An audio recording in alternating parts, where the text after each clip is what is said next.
There is a particular kind of silence that falls over a room when a will is read aloud and the contents are nothing like what anyone expected. It is the silence of recalibration, of people quietly revising everything they thought they understood about someone they believed they knew.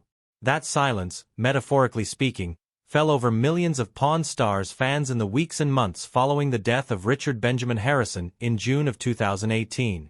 The man they had watched on television for nearly a decade, the gruff, lovable grandfather figure who shuffled behind the counter of the gold and silver pawn shop in Las Vegas and delivered deadpan wisdom between haggling sessions, turned out to be considerably more complicated than the character he played on screen.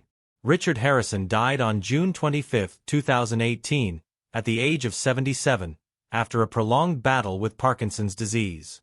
His son Rick announced the passing on social media with a heartfelt tribute, describing his father as a giant and crediting him with teaching the family everything they knew about the pawn business, about honor, and about life. Fans flooded social media with condolences. The History Channel paid tribute. Clips of the old man's most memorable television moments circulated widely, and for a brief window of time, the world seemed to pause and genuinely mourn a man who had become, against all odds, a genuine pop culture figure in the final decade of his life.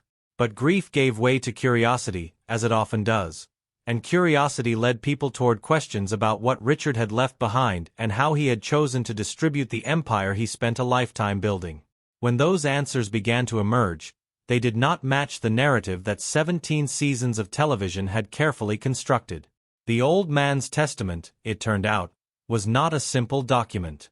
It was a reflection of a man who had seen everything, trusted selectively, loved deeply but conditionally, and planned with the same methodical precision he brought to evaluating a customer's treasured but ultimately overpriced antique. To properly understand why Richard Harrison's final wishes surprised so many people, you have to go back to the beginning, long before the television cameras, long before the tourist buses, and long before the gold and silver pawn shop became one of the most recognizable storefronts in American pop culture. Richard was born in 1941 in Lexington, North Carolina, into a world defined by economic hardship and the lingering shadow of the Great Depression. His family was not wealthy. The lessons he absorbed during childhood were not about abundance but about scarcity, about stretching what you had, about the danger of waste and the virtue of patience. Those lessons would never leave him. Decades later, when he was a millionaire with a television show and fans around the world, the people who knew him best would still recognize the Depression-era mentality in how he thought about money, about people, and about responsibility. He joined the United States Navy as a young man and served for 20 years, a period that shaped him in ways that went far beyond the discipline and structure that military service typically provides.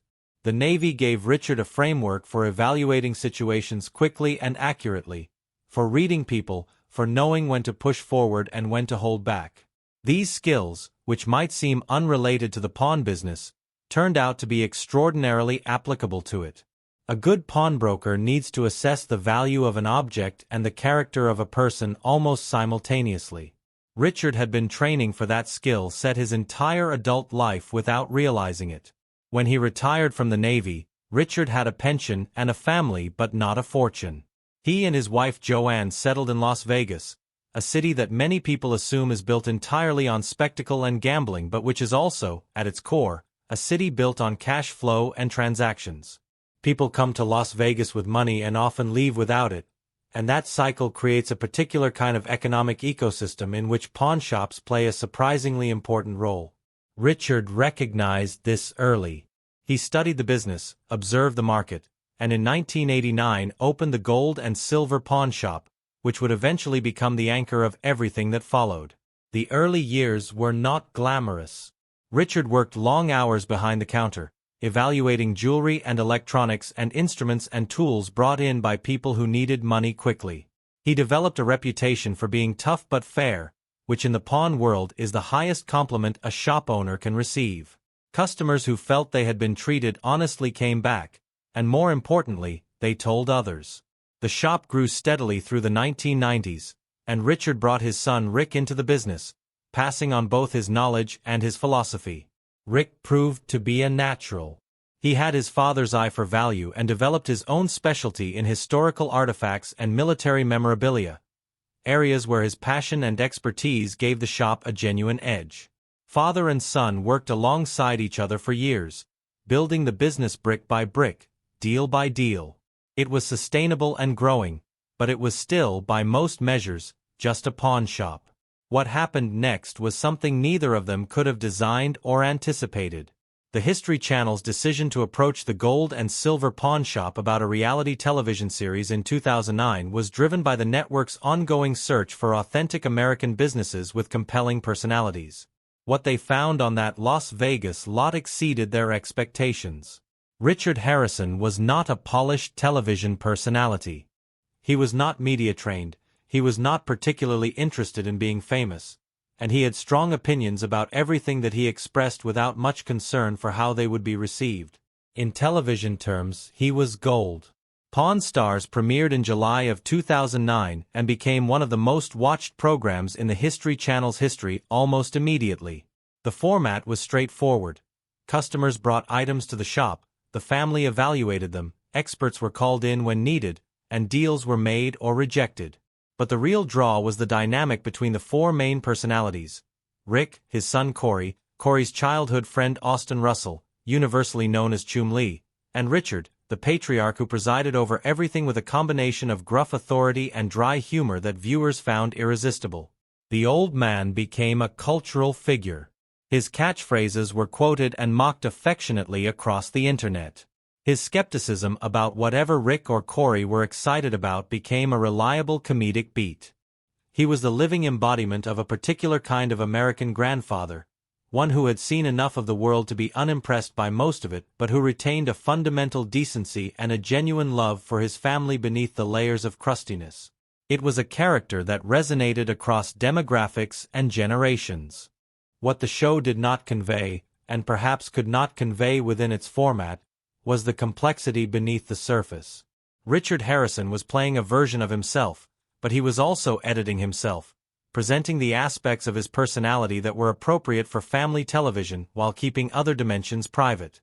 The man behind the character had a rich inner life, a set of deeply held values, a complicated web of family relationships, and a precise understanding of what he had built and what he wanted it to become after he was gone. When Richard Harrison updated his will in the years before his death, he was engaged in an act that was simultaneously deeply personal and profoundly practical. He was not simply distributing money. He was making a series of deliberate statements about what he valued, who he trusted, what he feared, and what he hoped for. The document that emerged from that process surprised virtually everyone who encountered it, not because it was scandalous but because it was so thoroughly, unmistakably Richard.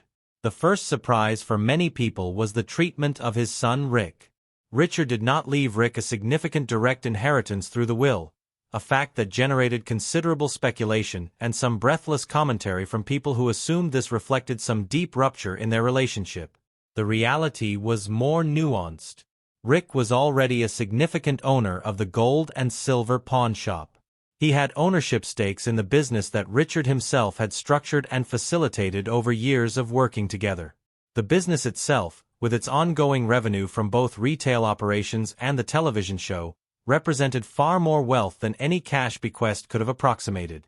Richard's decision not to leave Rick additional money through the will was a reflection of the fact that Rick was already taken care of, already positioned to continue and to benefit from what they had built together. But the optics were striking, and the Harrison family had to address them publicly. Rick spoke about his father's decision with characteristic directness, explaining that the arrangement made practical sense, that he and his father had planned carefully together, and that there was no hidden conflict or estrangement behind the structure of the estate. Whether fans fully accepted that explanation is another matter. Decades of television had conditioned them to see Rick as the natural heir, and the will's apparent exclusion of him read, to many, as something more fraught than practical financial planning. The bulk of the estate went to Joanne Harrison, Richard's wife of 58 years. This was expected and was entirely in keeping with Richard's character. Joanne had been his anchor through everything: the Navy years, the struggle to establish the business, the strange and disorienting experience of becoming famous in their late 60s. She had chosen to remain largely out of the spotlight, appearing only occasionally on Pawn Stars and maintaining a life that existed outside the television narrative. Richard's desire to ensure that she would be comfortable and financially secure for the rest of her life, regardless of what happened with the business or the show, was genuine and unambiguous. The provisions he made for her were generous and flexible, giving her both security and agency. Beyond Joanne, the will reached into corners of the family that television had never illuminated. Richard had 3 sons, Rick, who was the public face of the family, and 2 others, Christopher and Joseph, who maintained private lives away from the cameras.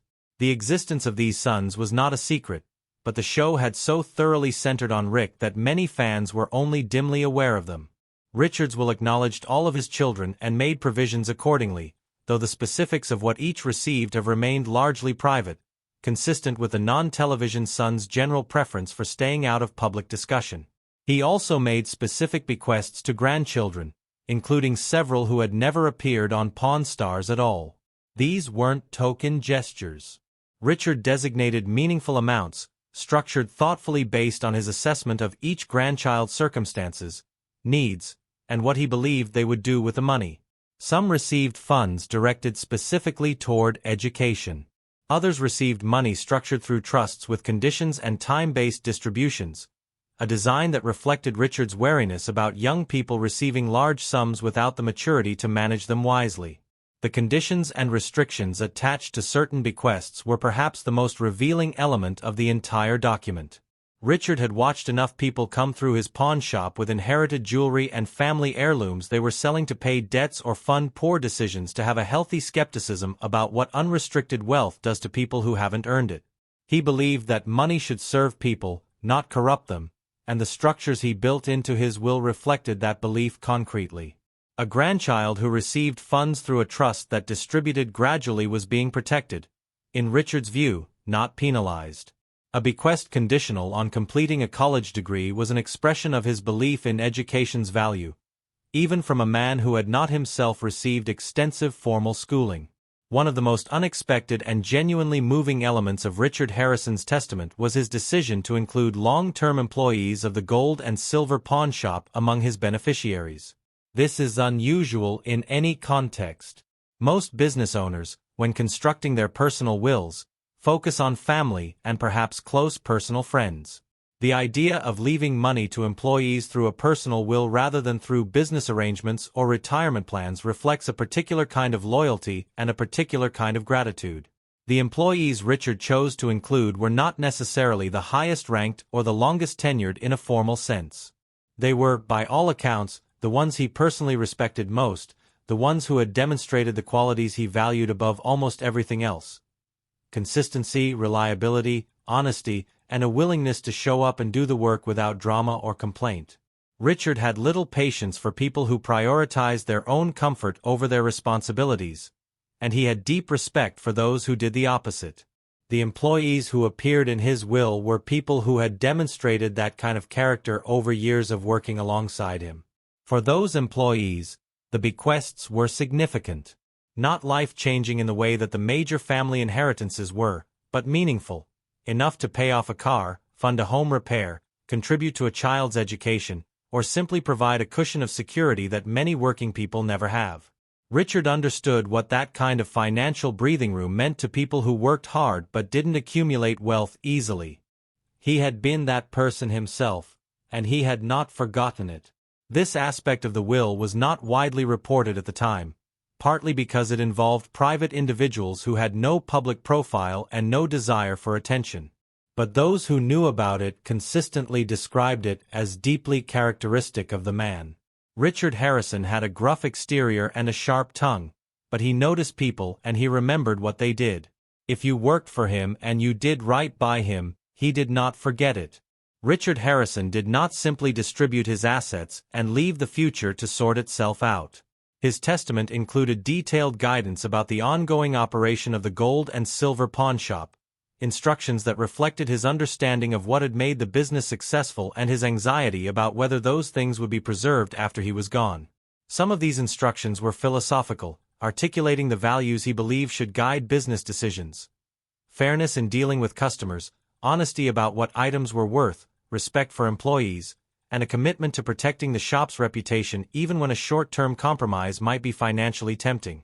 These were the principles Richard had lived by for decades, and he wanted them encoded somewhere more permanent than memory. Others were more specific, addressing particular aspects of the business that he felt strongly about. His guidance on how to handle the television show and media opportunities was notably detailed, reflecting his awareness that Pawn Stars had become a major revenue source that required careful management. He had watched the entertainment industry long enough to know that popularity is cyclical, that shows get cancelled and stars get forgotten, and he wanted his family position to be financially stable regardless of what happened with their television profile. The investments and structures he recommended were conservative and long-term, oriented toward stability rather than growth at all costs. The provision for dispute resolution was particularly thoughtful. Richard knew his family.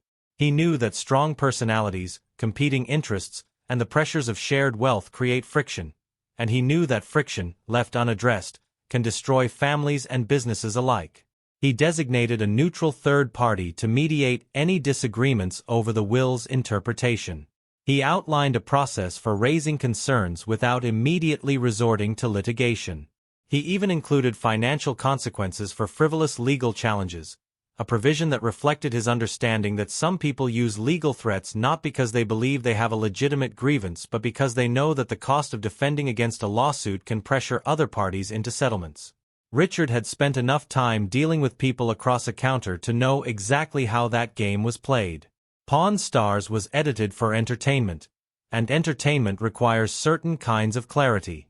The conflicts shown on screen were real but contained, resolved within episodes or across short arcs, never allowed to fester into something genuinely dark or unresolvable. The Harrison family's actual dynamics were more complicated than that, and Richard's death exposed some of those complications in ways that could no longer be managed through editing. The relationship between Rick and Corey had always been layered. Corey had grown up in the business, had worked there as a teenager, had built his own expertise and developed his own relationships with customers and staff. He genuinely loved the shop and genuinely wanted to be part of its future. But his position in the actual hierarchy of decision-making had always been subordinate to both his grandfather and his father, a reality that the show sometimes obscured by giving him significant screen time and treating him as an equal partner in the family enterprise. After Richard's death, that subordination became more visible and more difficult. Rick became the primary owner and the final decision-maker, which was entirely in keeping with Richard's intentions. But Corey was in his 30s by this point, with years of experience and his own clear vision for what the business could become. The tension between his vision and his father's more traditional approach generated friction that became public in 2020 when Corey was conspicuously absent from the shop and the show for an extended period. Both Rick and Corey offered careful, measured public explanations that acknowledged the distance without fully explaining it, but the gap between what was said and what was evident left plenty of room for speculation. Richard had anticipated something like this. The business structures and instructions in his will were partly designed to prevent exactly this kind of conflict from becoming irreparable. Whether those provisions ultimately helped is something that only the family fully knows. Read carefully. Richard Harrison's testament is less a legal document than a personal statement, a final articulation of the values he had spent 77 years developing and living by. Strip away the legal language and the specific numbers and what remains is a portrait of a man who believed deeply in the connection between work and reward, who distrusted easy money and easy answers, who loved his family with a kind of tough, protective love that didn't always look like love from the outside, and who understood that the most important things he could leave behind were not material. He valued loyalty above almost everything, because loyalty had been the quality that mattered most in the two defining contexts of his adult life: military service and the pawn business. In the Navy, you depended on the people beside you in a way that was sometimes literally life or death. In the pawn shop, you depended on your reputation, and your reputation depended on the consistency of your behavior over thousands of individual transactions and interactions. In both contexts, loyalty, showing up, doing the right thing even when it was inconvenient, was the foundation on which everything else rested. He valued work as a moral good in itself, not just as a means to an end. The conditions and structures he attached to various bequests were not about control but about his genuine belief that receiving something without earning it was bad for people. He had seen too many inheritance stories go wrong to romanticize unearned wealth. He wanted his family to be supported but not enabled, comfortable but not complacent. He valued honesty in a way that sometimes made him uncomfortable to be around, because he extended that standard to himself as readily as he applied it to others. His will was honest in a way that wills rarely are, acknowledging family tensions, making distinctions between individuals rather than pretending everyone was equal, and creating mechanisms to handle the conflicts he knew would arise rather than pretending they wouldn't. And he valued Joanne, with a constancy and depth that the television show captured only partially. 58 years of marriage through enormous changes in circumstance, from a young Navy family scraping by to a couple in their 70s who somehow ended up famous, represents a kind of commitment that generates its own wisdom. Richard's decision to center his estate planning on her security was not a formality. It was the expression of a love that had been the organizing fact of his adult life. Pawn Stars is still on the air, though the dynamics have shifted considerably. Rick remains the anchor. Corey has found his footing in a changed family structure. The gold and silver pawn shop continues to attract tourists and customers. The show continues to attract viewers, though the ratings peaks of the early years have not been recaptured. Life, as it tends to do, has continued. But Richard Harrison's presence, or rather his absence, remains a constant reference point. He was the gravitational center of the show's first decade, the figure whose authority and personality gave the whole enterprise its distinctive weight. The episodes filmed after his death have a different texture, not worse necessarily but different, the way a room feels different after someone who used to fill it is no longer there. His testament, with all its surprises and complications, turned out to be exactly what you would expect from someone who lived the way Richard Harrison lived. He thought carefully, acted deliberately, trusted earned loyalty over assumed entitlement, and refused to sentimentalize situations that required clear-eyed practicality. He said with his will what he had been saying his entire life, in the way he ran his shop and raised his family and dealt with the unexpected celebrity that found him at an age when most people are winding down. The old man was more complicated than television had room to show. His final statement confirmed it. And that complexity, that gap between the character on screen and the fully realized human being behind it, is perhaps the most important thing his testament revealed. Not a scandal, not a betrayal, not a mystery, but something simpler and more profound. The evidence that he was always more than what the cameras caught, always thinking further ahead than anyone realized, always, in his own gruff and exacting way, trying to take care of the people he loved. That, in the end, is the legacy Richard Benjamin Harrison left behind.